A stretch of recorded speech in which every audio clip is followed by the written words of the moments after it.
No. No? My God. Yes, yes. You don't remember this thing? Yeah. Forgot maybe. So how you gonna remember whole session, whole training? How you gonna finish the interview?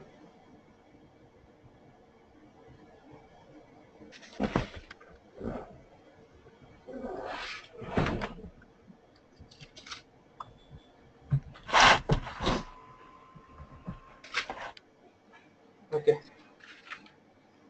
Okay, don't worry. I will take everyone's surprise viva. So that time I will get to know what kind of knowledge you have. So let's just continue with this.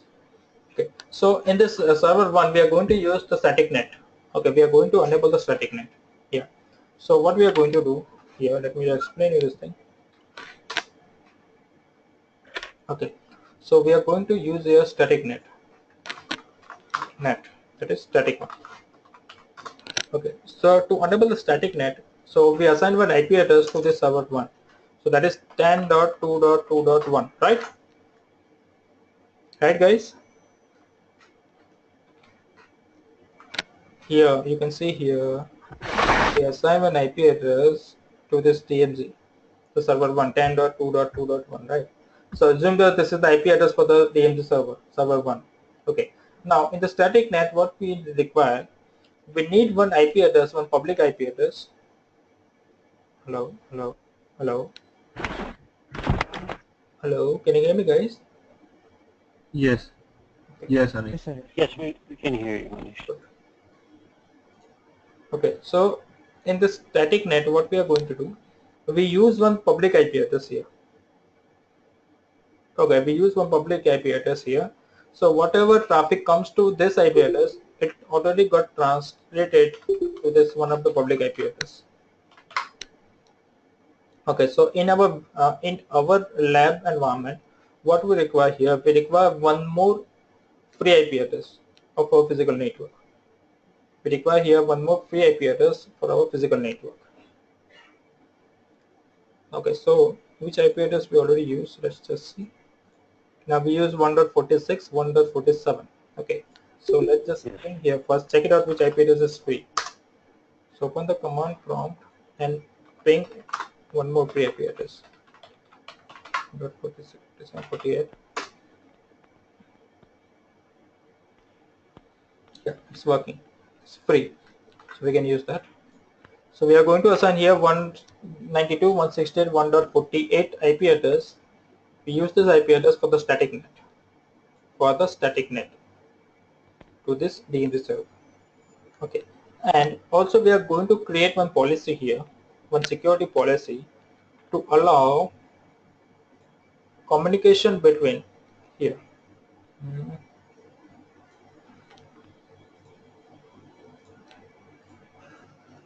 To allow communication, there is one user here, Louis. Okay, to allow Louis to access this DMZ server, this web server, and only we need to allow only with service HTTP. We need to allow only HTTP service in the security policy. Okay, but this is the only one direction, right? There's only one direction. Okay, so there is one more thing here. We need to allow this also, this way also, this way also. Yeah. Bidirectional. We need to create this policy allowing this thing in the bidirection. Right. So there is one option here. When we create the policy, there is one option over there to enable the bidirection, to configure the policy bidirectional. So we will see this when we configure the policy. Okay. So let me just recall this thing. First thing what we require, we require one server. We require one DMZ server, right? And second, we need to configure NAT policy. And the third, we need to configure security policy. Okay, so these three things we need to do to allow the HTTP service of the server 1 to Louis. Okay, so this thing we are going to see today. Okay, so let's just see all these things practically. Understood, guys? What we are going to do? Yes. Everyone? Yes, sir. Yes. Yeah, yes, Anish. Good. Okay, now let me just first enable all those things. This is the Palo Alto device.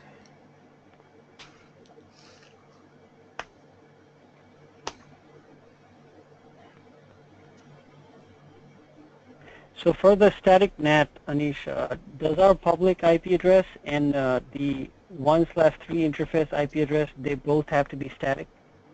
1/3 1/3 interface IP address, which is 10.2.2.0, I mean 2.1, this one. and the public IP address. This is not for 1/3. Yes, so 1/3 we already assigned to 10.2.2.250. That is the interface IP address, I Yes, think, right? that is the interface IP address 1/3. Yes. Here, the Yes. 10.2.2.1, that is the IP address for the server 1. okay, so both of those IP address have to be static? Is that See, what we're trying to do? no, see. You can here you assign one internal. This is our internal IP address, right? This from private network, right? Okay, we don't want to use this private address. Okay, we don't want that anyone can see what is my private IP address for this server. We don't want that. That's why we're using NAT. Yes, that's why we're using that. So we divert whatever traffic comes to this IP address, they automatically got translated to this public IP address, which we using under the static net. Right, but those IP address also have to be permanently fixed. Otherwise, if one, okay, that's what I was asking. Thank you. Right. Both has to be static. Right. Okay, now it's on. Now first what we are going to see, first we are going to configure GNS3. So let me just open GNS3. Okay, everyone download GNS3. Yeah, yes, Anish. Good. Yes, Anish. Okay. Cancel this. Now name this project as what we call this. Okay, web server. Okay, now. Are we recording? Yes, already been started. Let me just see. Yes, started. Okay, now click here. Now pull out one cloud here. Put a cloud here. Right click over here. Go to configure. Now select here VMNet 2 because we want this our public DMZ interface is in VMNet 2, right? Yeah. Yeah. So we this cloud is we configure on VMNet 2. Then click on add. Click apply and okay. Okay, so we configure the cloud and VMNet 2. Then pull out one switch here, an Ethernet switch. Okay, then here we have two routers here, C3725 and C7200. So we are going to pull C7200. Okay, now have you ever used this JNS3? Anyone ever? No, Basic stuff. Basic stuff. Not like. Okay, so configure this. You need to download this ISO files for this to router.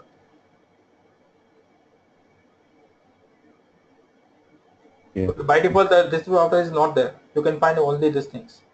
To add this router into JNS3, you have to download the ISO file. Okay.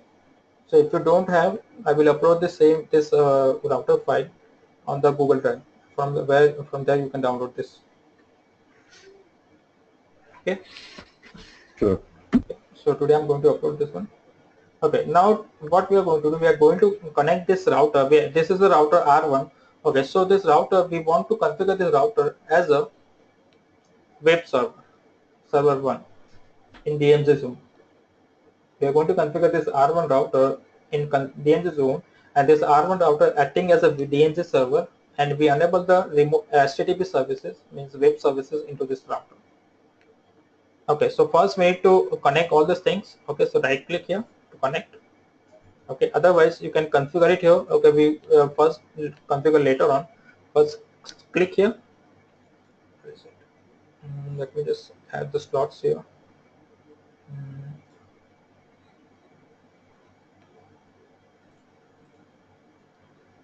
Okay,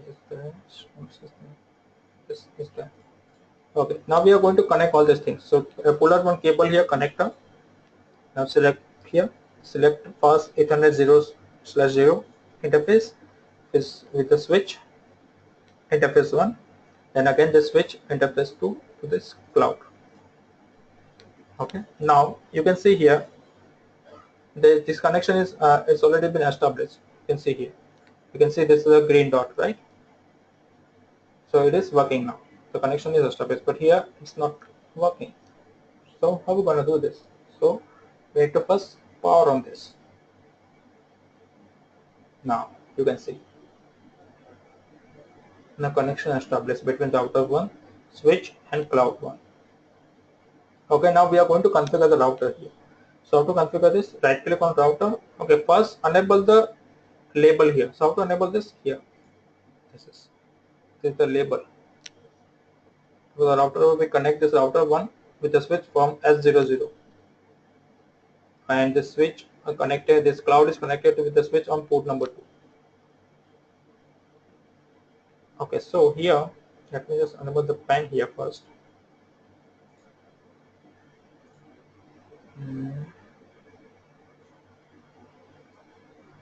Okay, now in this router here, what we are going to do, we are going to assign an IP address.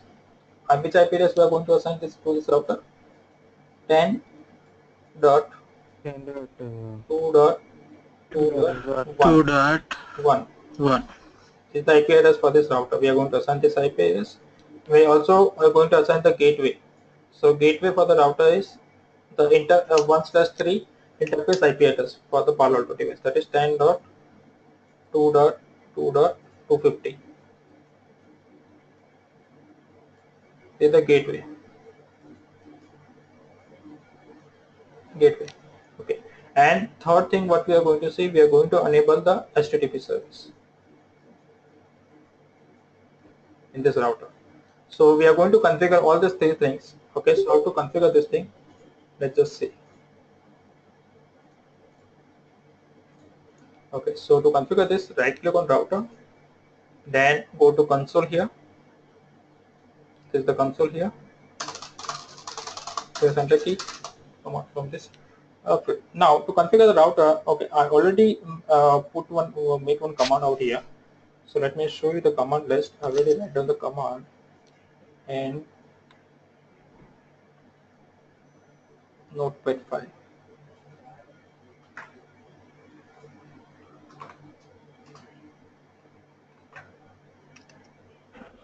Okay, now are you able to see now?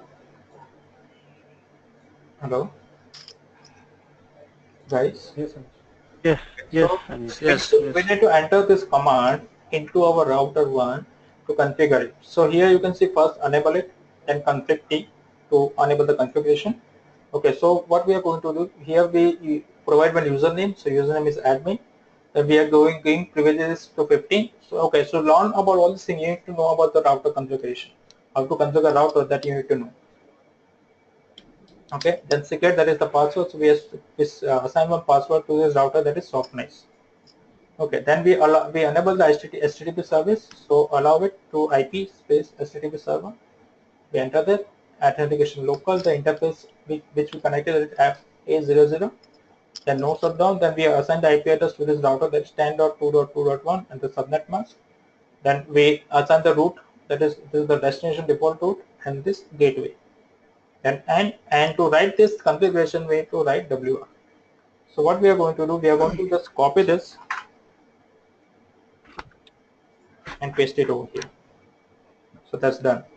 The router is configured, guys. You can see here the interface F00 change to state up. So it is up now.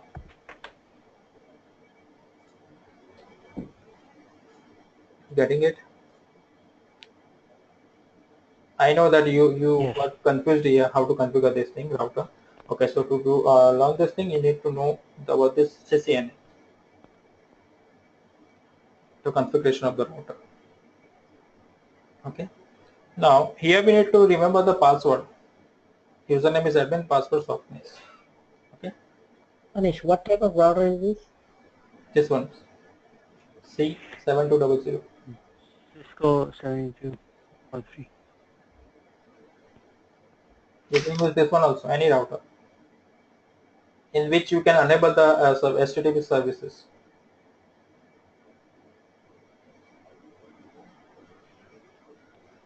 Okay, so you need to know this thing. You need to okay, I'm going to send you this command also to configure this. Okay, don't worry, because I know that none of you knows how to do this thing, right? How to configure router? Anyone knows? No. No, Haven't no, reached no that Anish. far. I'm looking at the No CCNA, Anish. but have not reached there. Okay, fine. So this is done here. Okay, I'll close this. Okay, now let's just recall what we have done. This is the router. Now this is the server one is up. We can see here the server one is up, and we enable the HTTP service. Okay, now next thing what we are going to see, we are going to configure the policies into our here. Where is this? This is the DMZ server is up, right? Now next thing we are going to create policy, NAT policy and security policy into a Palo Alto device. Okay, so we are going to access the Palo Alto device into a browser.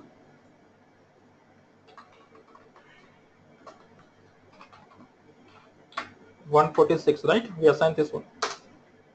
Yes.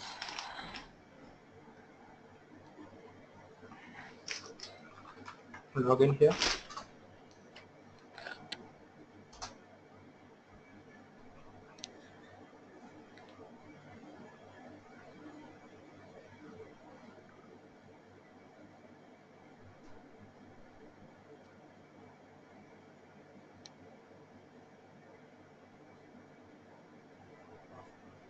Okay, now go to policy, then go to NAT, and we already create one policy, right?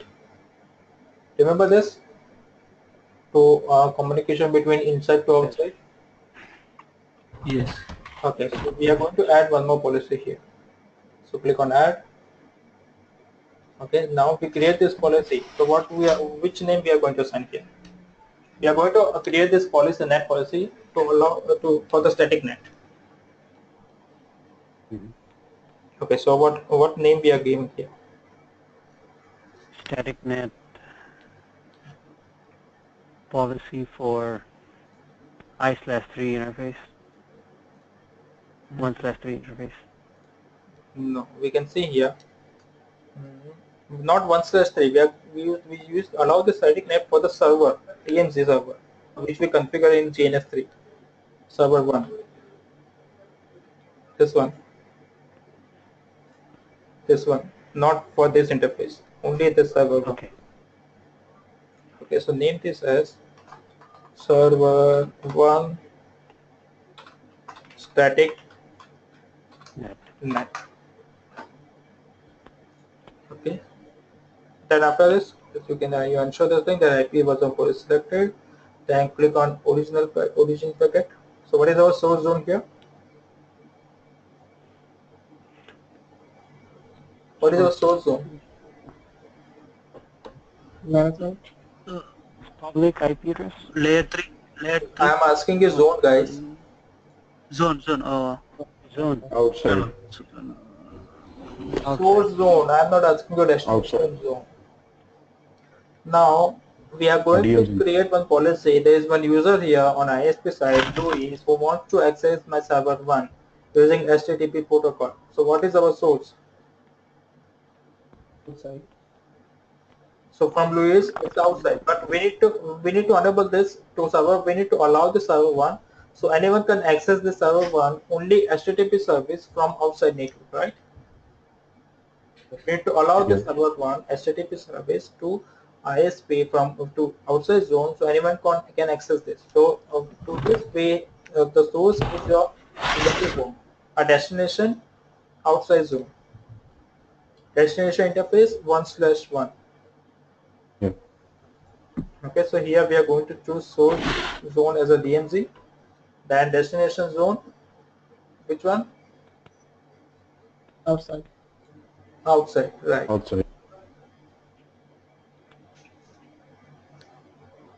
Anish, could you tell me again, like how exactly source is DMZ?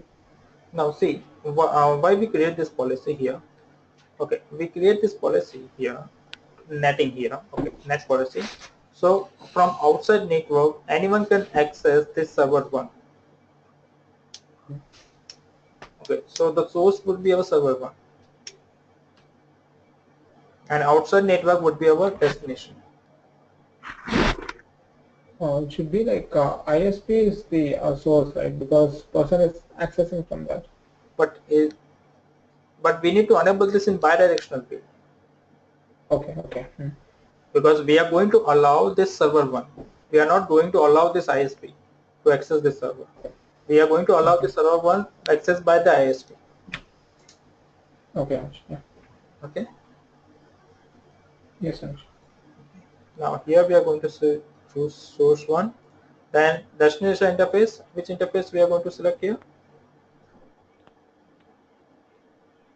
Okay. Okay, let this list come up.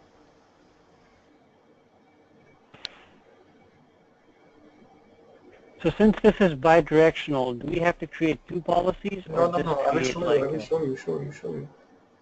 Okay. Here, which interface we need to select? 1/1. 1/1. That is for outside, right? Then service here, we are not going to choose any server service here.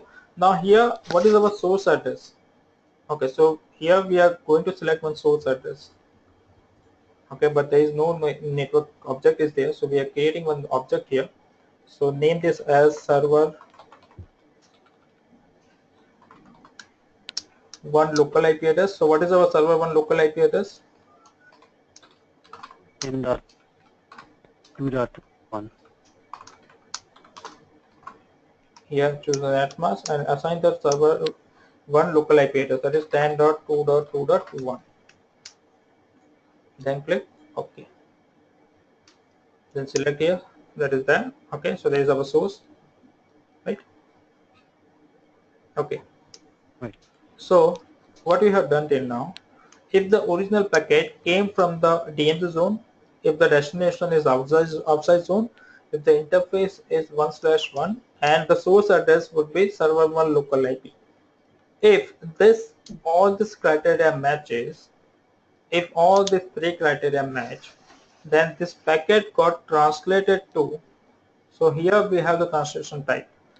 Okay, so here we are going to select which one? Static IP. And here the address, translated address. 192.1. Wait, let this pop-up come here. So it takes some time.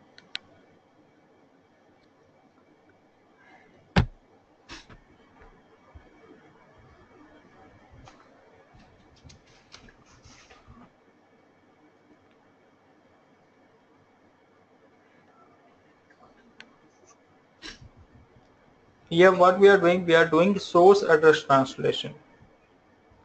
If the source is DMZ zone, destination outside zone, and the destination interface 1/1, and the destination source address, that is server 1 local IP, then this packet got translated to this IP address. That is which IP address? We find out one free IP address, right? Just now. Okay, so that packet got translated to that free IP address. 48. This one. And you can see here bidirectional. Oh, So okay. once we enable this, so this will work in both the direction. Okay. Don't need to create another policy for this one. Okay, so this is the plus here. Okay, to allow communication in both the ways, so we are just enabling here bidirectional. Understood this policy creation for the NAT, static NAT, guys? Yes. Yeah, yes. Click OK here. Now you can see here this is the, now check all these things. Source zone DMZ, destination zone outside, interface 1/1, source IP address server local IP address, and the source translation static IP 1.48 bidirectional. Say yes. Now to commit this. Okay.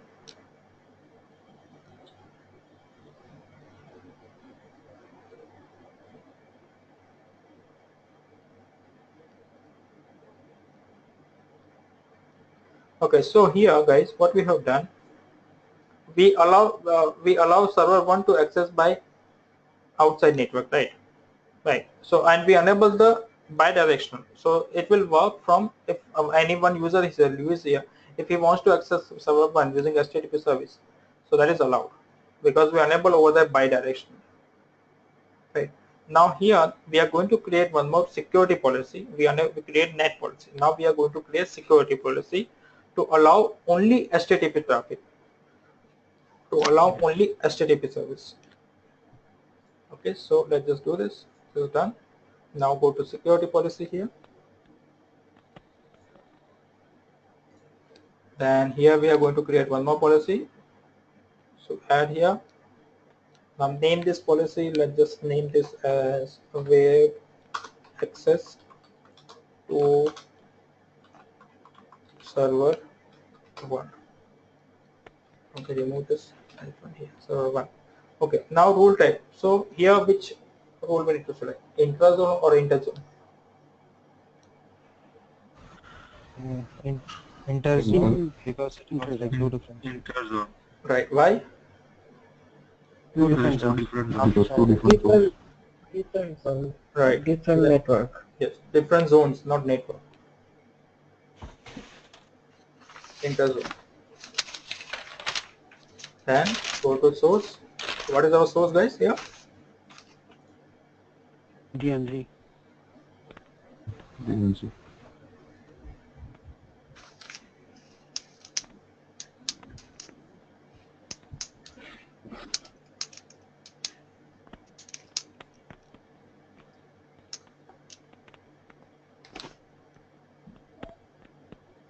Source DMZ. You sure? For NAT, our source is DMZ.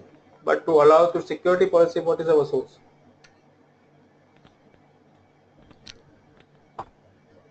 We need to allow only HTTP service. Oh, so then outside zone Right. to inside. Right. Outside to DMZ, not inside. DMZ, yeah. Yes. Because we are giving access to DMZ. So Yes. Right. Taking too much time. I don't know. Here outside, then we don't have users here. So go to destination. Under destination, here we are going to select destination zone as DMZ, right? And destination address. So which address we are going to enter here? 10.2.20. 250. 250, yeah. 10.2.2. 10.1.1. 250. Are you sure? We already create one NAT policy. Guys, we already create one policy, NAT policy.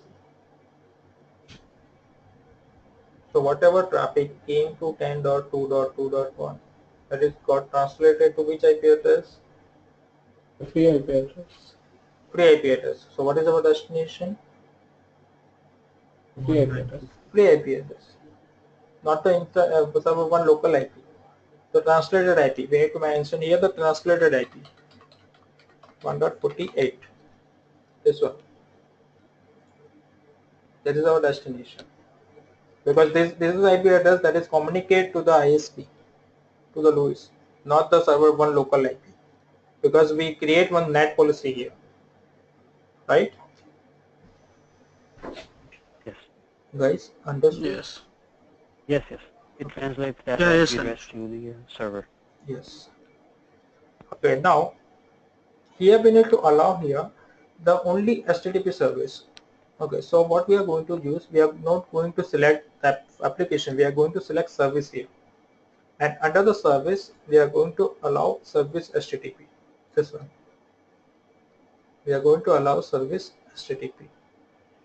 And go to access and allow this. And that is connect done. We will create it, click OK here. So you can see here, we create this rule. Right? Now to commit, Right. to implement commit, click OK.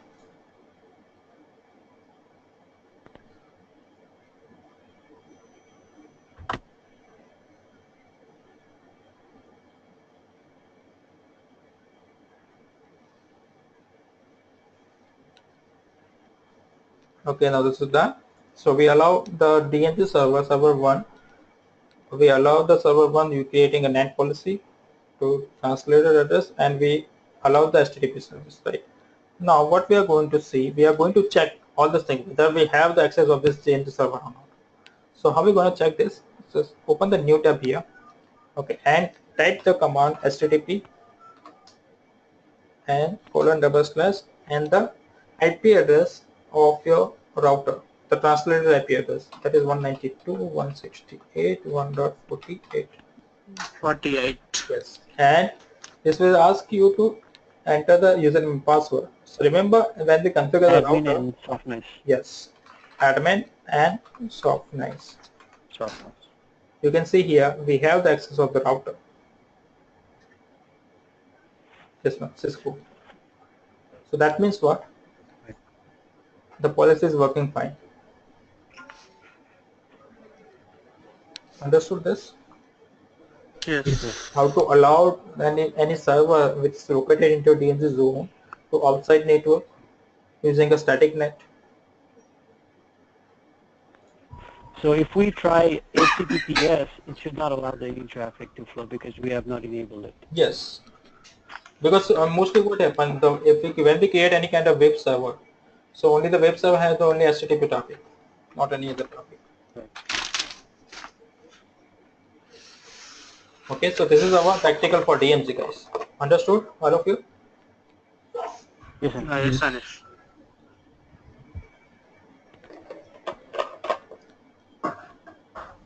Anish, Yes. can you summarize once again whatever we did? This is? Can you summarize once again what we did?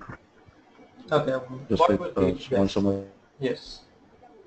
Okay, now let me show the diagram. Okay, now we have one server here, server 1. Okay, so first what we are going to allow this DMZ public server, which is located into a DMZ zone, to be accessed by the outside network, and we need to allow only HTTP service. This is our criteria that we need to configure this thing in our Palo Alto device. Okay, so to configure all these things, what we have, first we need to have a server, right? Server 1, this one. First we need to have server 1. Okay, to configure the server, what we require IP address to the server, we require the default gateway to the server to assign to the server, and we need to allow the HTTP service to the particular server. Okay, so we can configure the server in VMware Workstation also. We can configure any Windows or Linux server into VMware Workstation, and we can allow the HTTP service. But instead of doing all these things, what we have done, we use GNS3 here to configure server 1. Okay, so in GNS3, we configure one server on router here.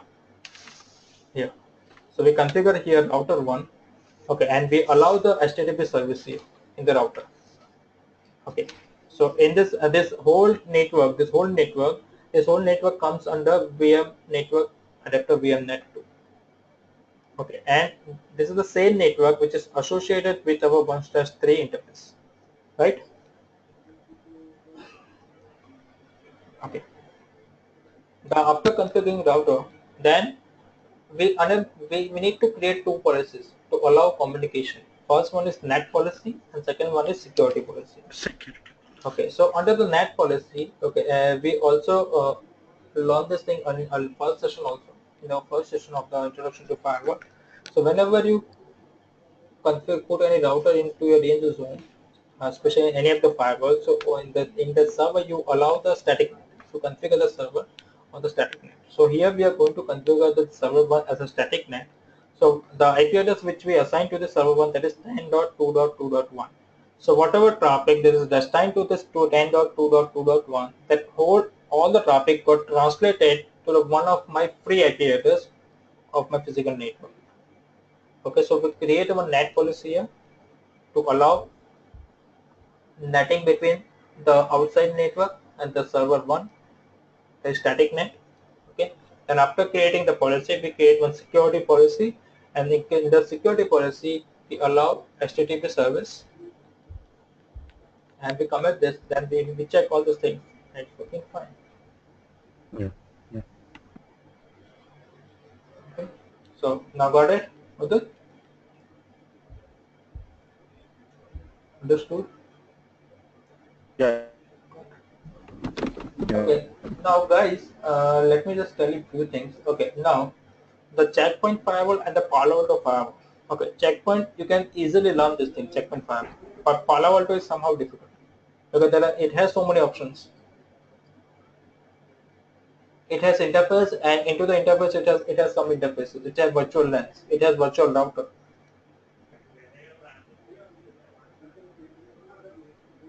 So to understand the Palo Alto, you need to know, you do have a knowledge, not only knowledge, good command over routing, because routing is important in this Palo Alto device.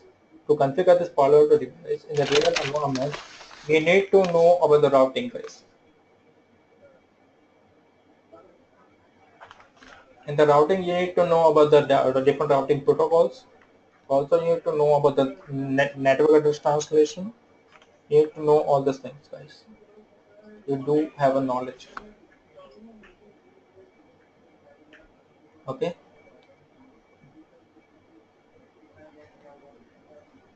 Because now, up till now, can I ask you one question, all of you?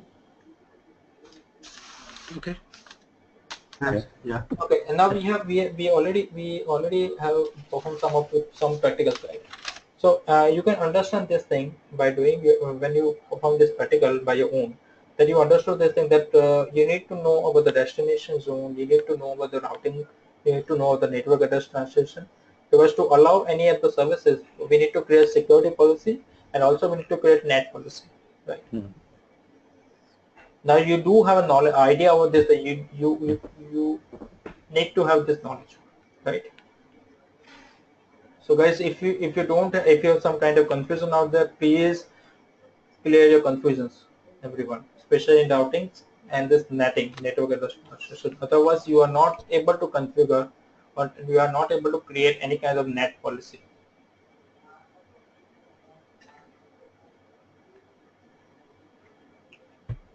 Okay. Okay, now I have few questions for all of you. Okay, now first question. Now let me just ask you this question one by one. Let's just start with Abhishek. Yes, Anish. Okay, now first question for only you. So you are the only one who will answer this question. The question is, which VMNet represents the 10.2.2.0 subnet?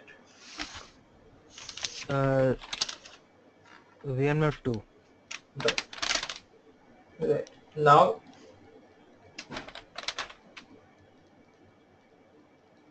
second question. Hmm,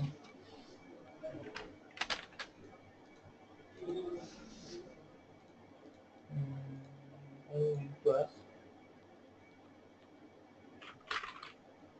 Okay, Ankur. Yeah.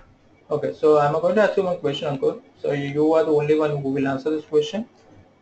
Okay. Okay. Now the question for you, that is, why we involve JNS3 for web server?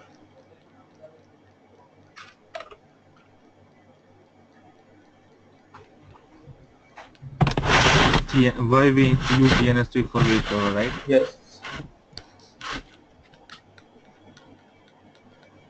Because you want to configure a router in a server, and you want to implement NAT policy, But so why that only it's JNS3? not We going can do this thing in the VMware workstation also. VM VMware.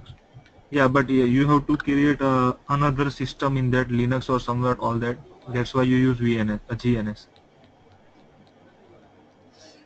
Okay. Now, anyone? Okay, let me just ask you the same question to Mahesh. Why we involve DNS3 for web server? Uh,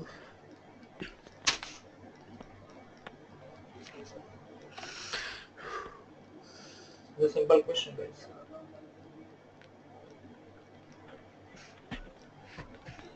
What happens when I will take your surprise Viber?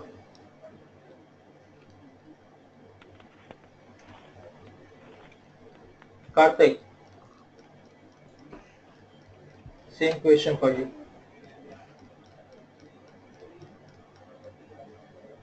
Hello, Karthik, are you there?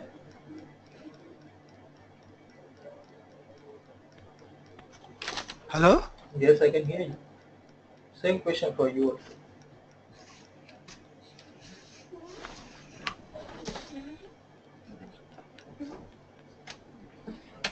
Why we use on involved GNS3 for web server? Come on, we don't have a whole day.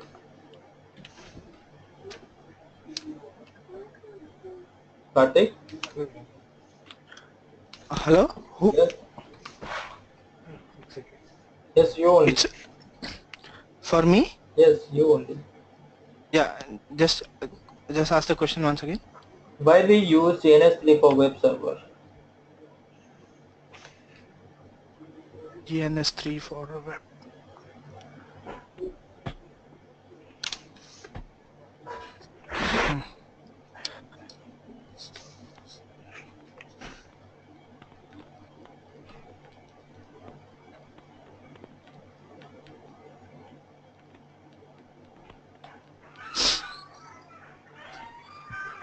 So that Yes. So GNS3 is used so that we can have a virtual router setup instead of like having a local full computer which is using a Linux or Windows based system. We don't want that to be used as such. And in VMware, if we try, it will be more of like another full 60 GB partition which we need to make. simple thing, guys. Your answer is we use JNS3 here for the web server because we don't want to create or we don't want to create one more virtual machine for server. Because it is easy for us to configure any router and allow HTTP service. It is easy in JNS3. It is difficult to configure web server in the web workstation. It's a lengthy process, not difficult because you cannot say the difficult one. So it is that but as a lengthy process. So that's why we use GNS3. There's a one more alternative, and a good alternative, GNS3. Okay, now next And I question. think Anish, Yes. Anish, I just can you wanted to just add tell once something. again? Wait, yes, Sudhir. Yes, Hello, Sudhir. Anish. Yeah. You're asking something? No, I did not ask anything. Something someone is asking? No, it was me, Avdut. Yes, Sudhir. Yeah, no, I just wanted to add that like GNS3 is like whatever we are seeing right now on the screen, we are depicting like mimicking same thing in GNS3 Right. to see if it is working properly, right? Yeah. That is what whole point is, I think. Yeah. So the whole point is that we can also make one working model in here also. Right. VMware Workstation. Yeah, right. Right. Yeah, we have Windows 7, right? So instead of Windows 7, we will create one server here and allow us to do service. And we put this whole server into VMNet 2. So from there also we have the traffic. And I think we can also easily use ping to check if you are like able to connect to the internet and thing instead of like going to the server and able to actually access the internet in GNS3. Simple thing. We create the NAT policy, right? So we just need to enter the IP address in our browser. Then we have the access of the router server.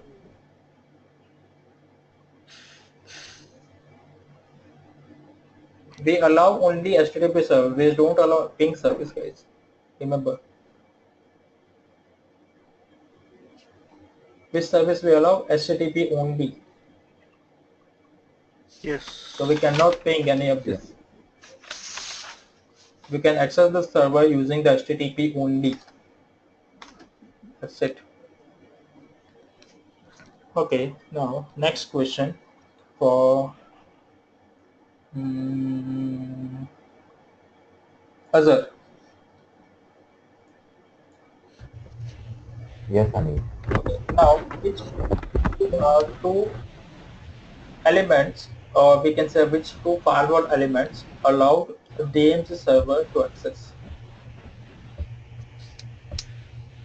Which two firewall elements allowed DMZ server to access?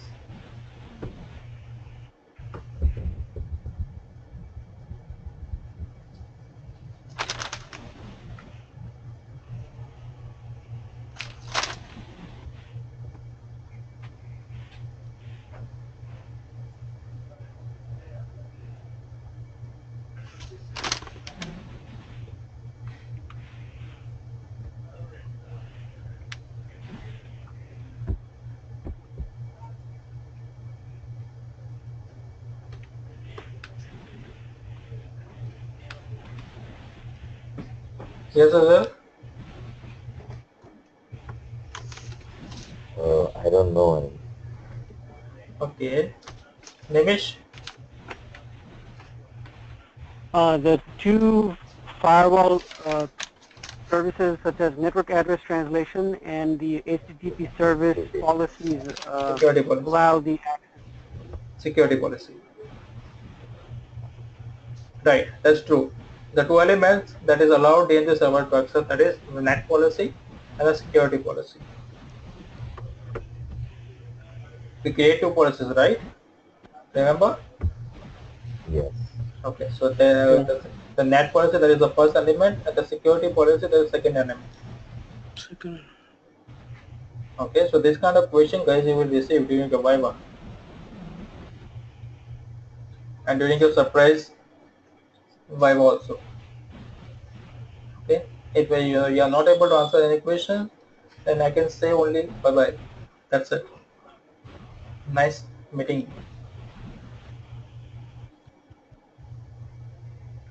Okay. Okay, so understood this DMZ configuration, everyone? Yes, sir. Yes, Anish. Good. Now, next step. What we have to do, let me just see. Not this one we going to see. Oh, no. Okay, now we are going to use how to, about the license, the licensing in the Palo Alto network.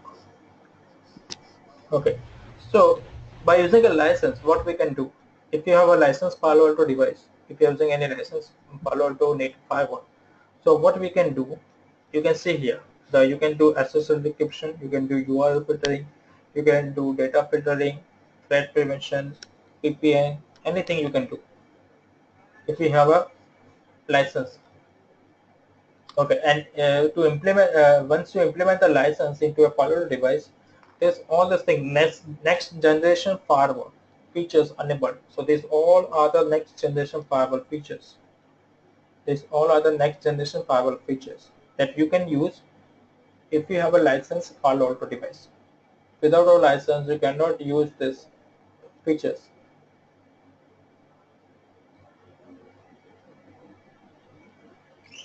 Okay, so how to do this thing? How to check all this thing? Okay, that we are going to see. So what we have done right now, we don't have a license for this VM Palo Alto. Okay, so in the Texas lab, we have the license of Palo Alto device. I think Nimish, you already seen this thing, right? Hello, What was that, Anish? You already seen the Palo Alto device which we have in Texas lab. Yeah, I saw that, Yes. but I didn't configure it. So I do that yesterday. I can configure the device. Okay, now let me just log out from here. Okay, now first to check your license status, now the things you need to go to the our website that is called support.paloaltonetwork.com. This one, support.paloaltonetwork.com. Okay, and here you need to register your device. Here you need to register your device. So once you register your device, you have this account. You can see here we have one account here, Softnice. Okay, so from here also you can download the software updates. You can see here, there's a software updates. Just click on here. These are the software updates available for the device, which we already purchased. This is the software updates, and from here you can directly download from here. Okay, now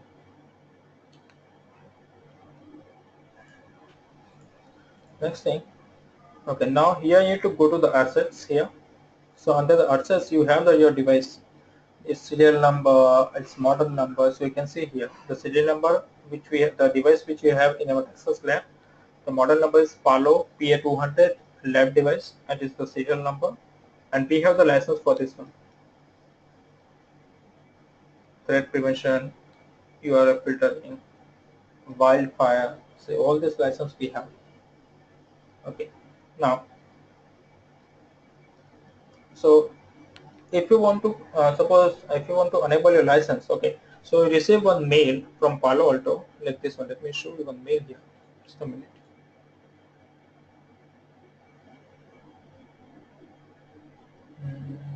Here's the mail.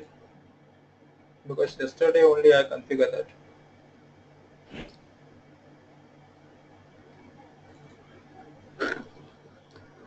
Okay, so you can see here we already configured this device. This is the order number, and this is the one authorization code. This one you can see here. So you can use this authorization code. Okay, you can use this authorization code here. If you notice here, there is the same code 54410, which I received in the mail here.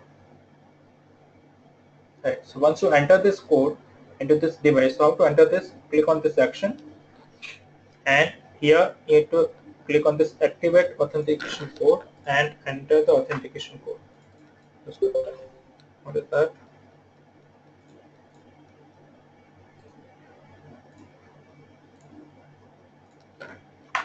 This one, and agree and submit. So what is that? Authentication code is already in use. Why it says this thing? Because I already applied this code here. Okay, so you cannot use any other device authentication code. If you use this, if you try to allow this in your VMware using this code, it won't work. Because each and every device authentication that is at the here, which is Palo Alto assigned to us, that is bound to this model number and this serial number. Okay, so from here you can enable the license. You can renew your license by entering this authentication code here. If your license got expired, you have to first contact the Palo Alto. Otherwise, the vendor from where you purchase the device, contact that distributor or vendor. Okay, then he will charge you, I think, around $300 to $400 for this license for 1 year. Okay, that will depend upon the what kind of product you're using. So according to that, they will charge you for the renewal. Okay, so once the payment is done, okay, they will send you one authentication code. You just need to enter the authentication code here. Okay, and license got renewed automatically. Okay, so from here also you can renew license. Otherwise, you can also renew this thing. Okay, let me show you this one.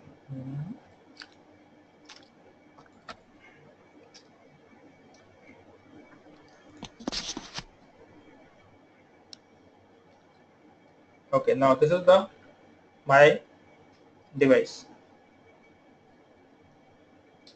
the Texas Lab system, which I am right now accessing through remote desktop. So what you need to do, we have the access here. I already configured this.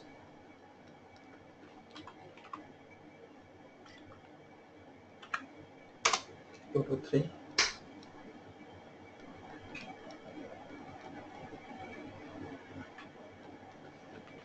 Again here.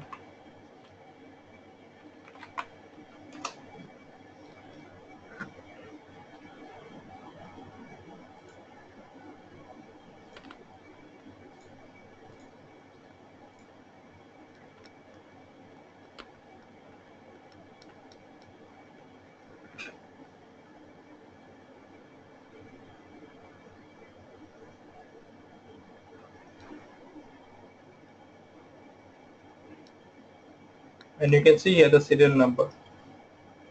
You can check the license, go to device, then scroll down. Here you need to click on licenses.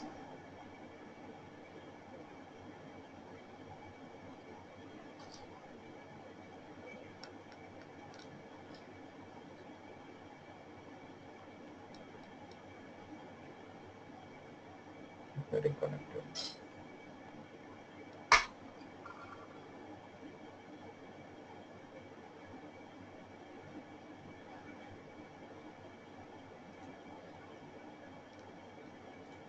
Come on. Yes. You can directly activate from here. Otherwise, you can directly retrieve from license server. You can activate your license from here also. Just click on here, retrieve license keys from the license server. So this will take some time. Now it will done. Can you see this? The license details here. The global protect gateway, license for global protect, URL filtering, wildfire, global protect portal, threat prevention. Okay, so this all this license that is we have in the Palo Alto device. Okay, so now from now onwards we are going to use this device to perform our practical, guys. Okay, Okay. because in this device we have the license, and if you see here the dashboard, okay, you just notice this thing in your VM network. Once you log into VM firewall of your Palo Alto, let me just open this first. Come on.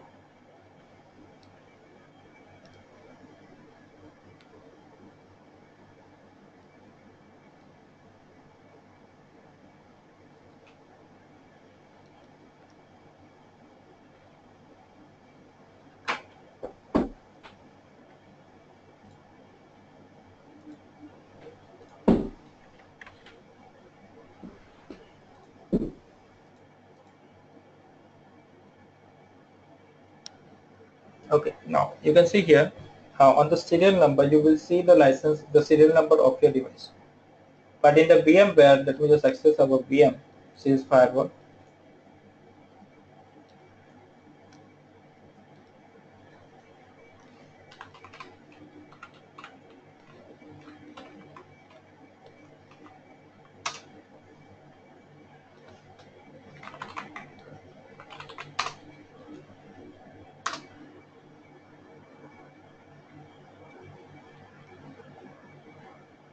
Yeah. Can you see the serial number here? Unknown. And you can see the license that is none. But if you notice this thing here, so the number is here. Okay. And you can also check the status of the devices. You can also check the software updates or any dynamic updates are available. So let's just go to software update. Go to software here.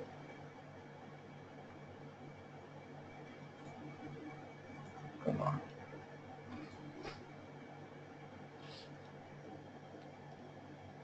Okay, we don't require support. Check now.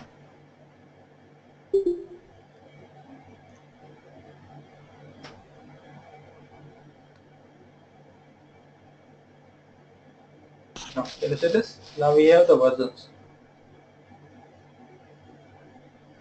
So right now, the Palo Alto firewall, which version it has? 7.1.1. And which we are using in our VM machine? Which version we are using? Anyone knows? 10.1.1. No, in our VM, OBFI. In VM it was unknown. No, it's a 6.1.0. Oh. It's a 6.1.0. So we are going to perform this particular on the latest version of the device. And you can see here, it is downloaded and it is currently installed. So it is tick mark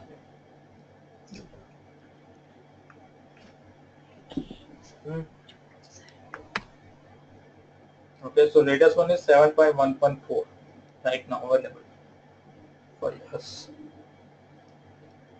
Okay, you can also check the dynamic updates. So before updating any of your software, you first need to update all these dynamic updates. So it is this update is for which blade? Application threads. This update for this application thread blade feature available here. Okay, so we are going to perform all these things here. Okay, now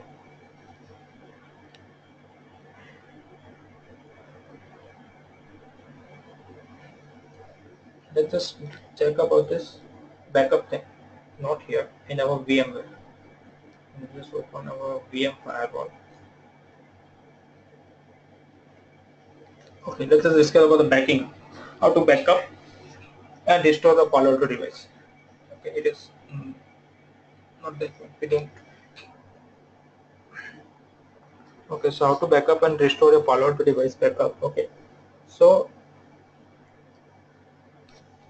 you need to first remember these steps for backup. This one, exporting and importing configuration.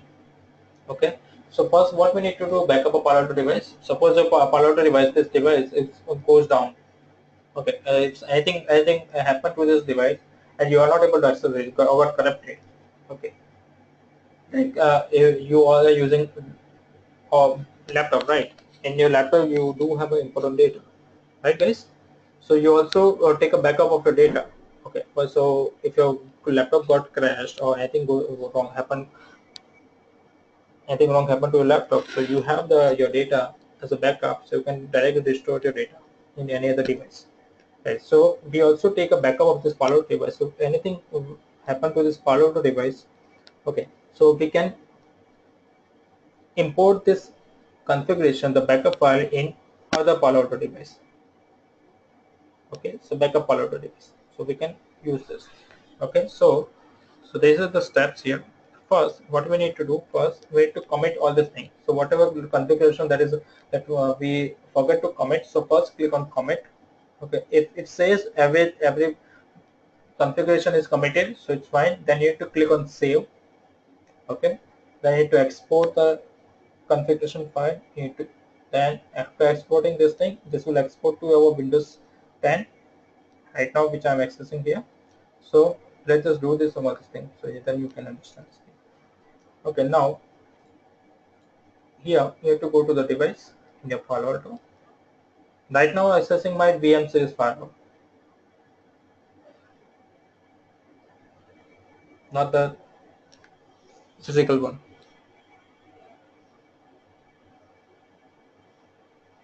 Come on.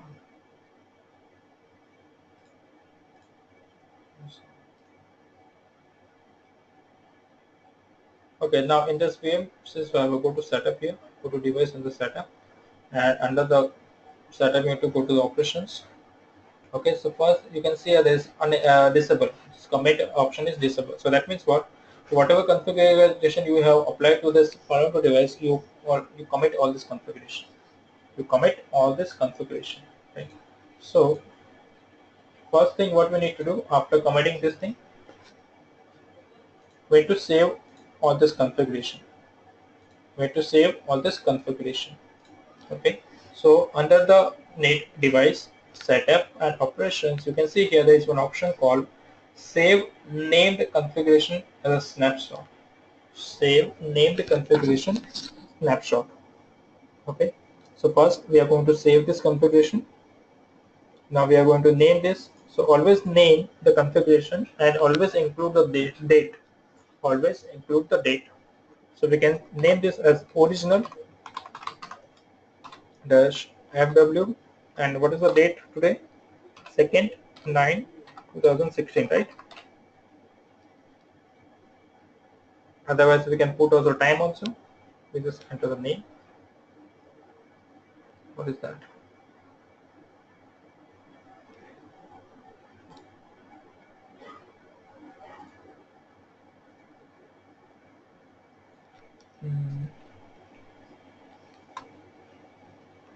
Just first name any other thing.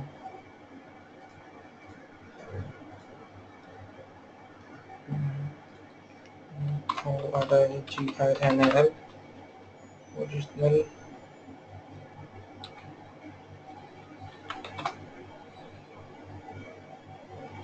Just 3 connect.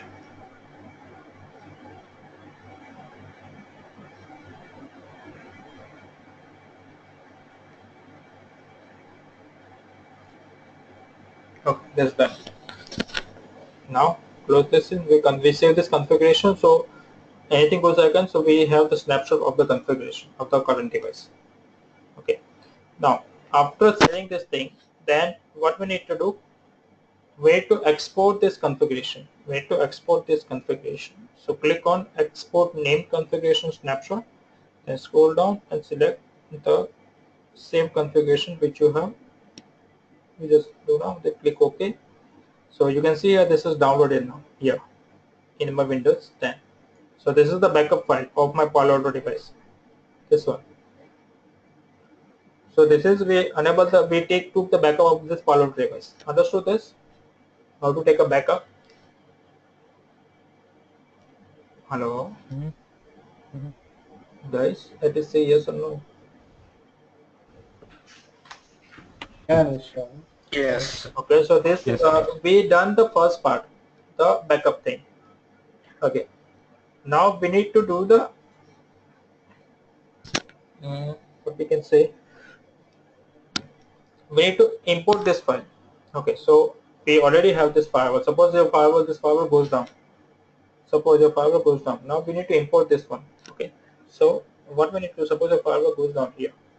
Okay, now log out from here first.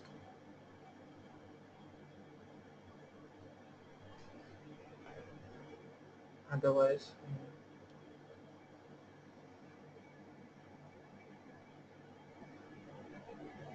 now let me just suspend this firewall. Let's just suspend this firewall. It's down now. Okay. Now to check it, now what we need to do to import the login file, we need to create one more Palo Alto firewall here. We need to import one more. So I already done this thing. Yeah. So what you need to do, you need to go to the file. If you want to perform this import export in VMware, so you have to create one more virtual machine for Palo Alto here. You have to create one more virtual machine for Palo Alto here. Okay, so I already done this thing. Okay. Otherwise, how to import this thing is that everyone knows, right, guys? Yes. Okay, and you also need to enter the configuration, means you have to enter the three interfaces, VMNet 1, VMNet 2. We have to change the by default IP address of your management. You all need to do all these things. Okay, so remember this. You need to edit the VMX file. Don't forget to edit the VMX file. Okay. Now after changing this configuration, let's just listen this first.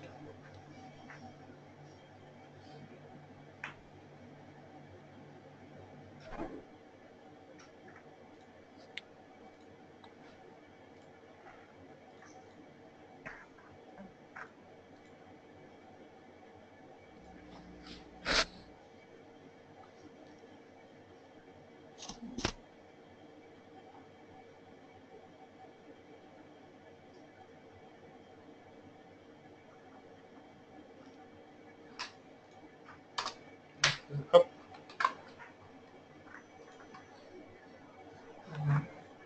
Now access this here. I assign the same IP address to this second Palo Alto also, the same one.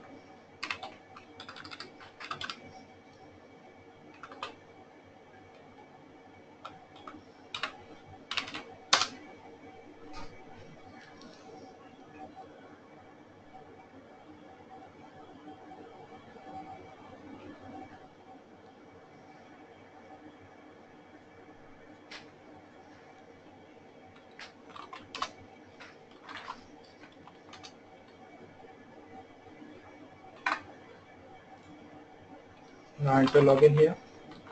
Enter the password.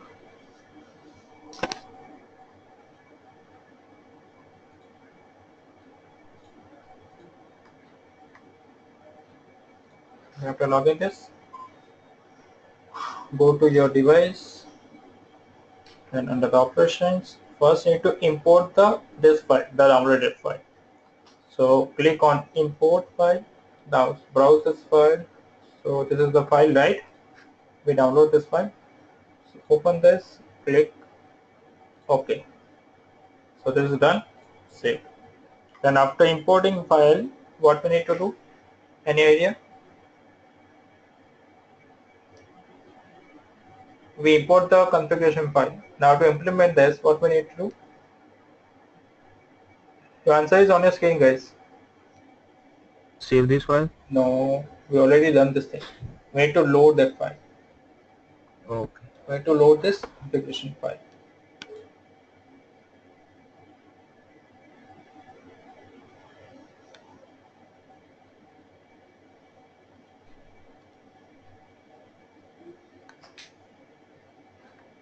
And this file, the file which we have downloaded here, okay, it also has one kind of encryption decryption. Okay, so this is the file. Now you can see here the decryption key. So that is by default. I also don't know what is the decryption key for this. Okay, here.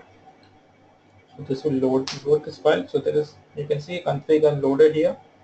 Now you can see here your commit is enabled now. So click on commit. Okay.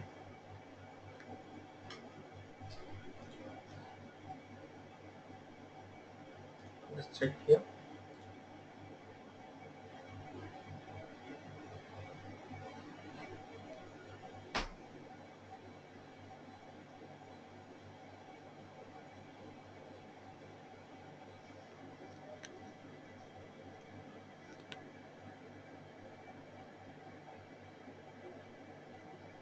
Is it done?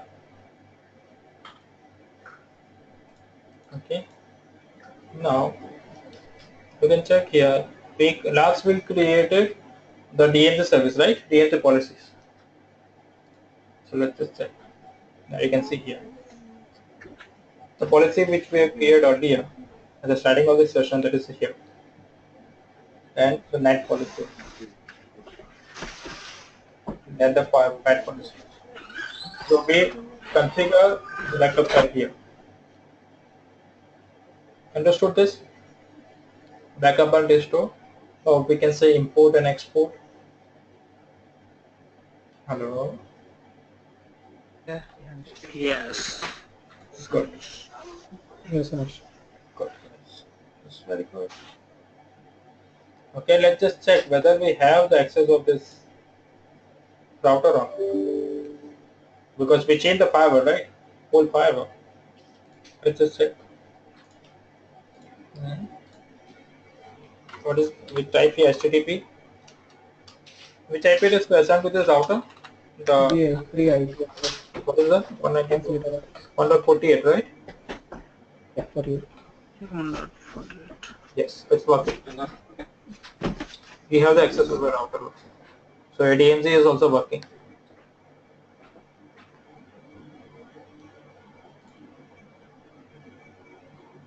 Okay, so this is our practical today's session.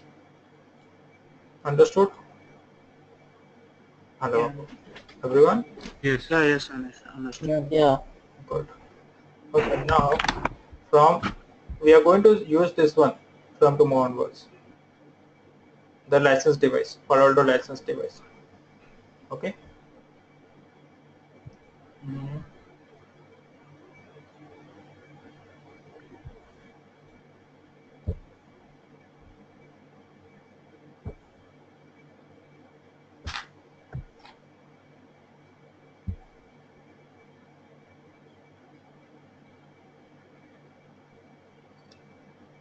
Fine.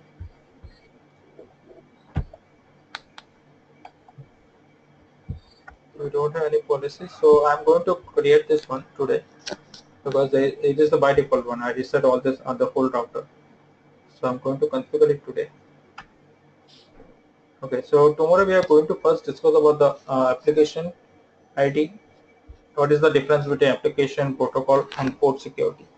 What is the application and the port and protocol security? Okay. Okay. So we are going to discuss all these things on Tuesday. So we have a class. Okay, we don't have a class tomorrow. Right. Forgot that we have a long weekend.